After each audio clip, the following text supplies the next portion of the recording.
Informative morning TV show. Fantastic balance.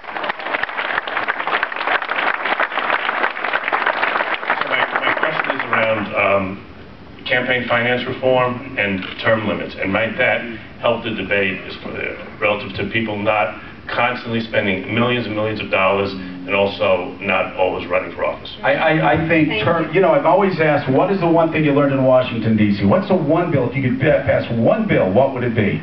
I've got to say, Jon Huntsman has this right. You start with term limits. H.R. 1, term limits.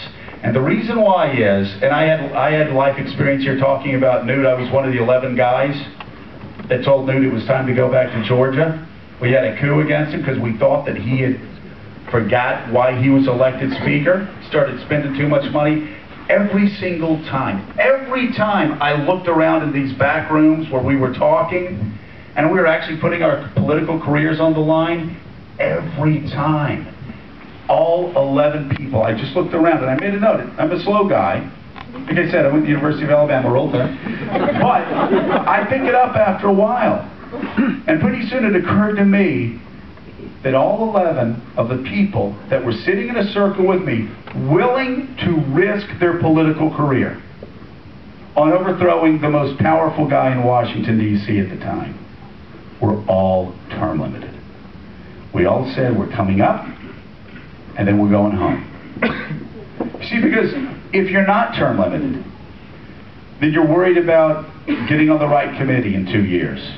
And then you want to be the right subcommittee chairman 5 years from now.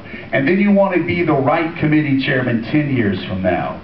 And then you want to be the majority whip 15 years from now. And I mean, seriously, that's how they think. If you know you have 8 years, and then you go back home and get a real job, guess what? You'll do the right thing. You'll say, I've got 8 years, and at the end of 8 years, I want to be proud of what I've done. I want to go back home because I'm going to have to go back and sit in the same diner on Saturday morning with my kids and be held accountable for what I did when I took the people's vote and I took the people's money and I went up to Washington, D.C. We don't have that now. We need it, and term limits will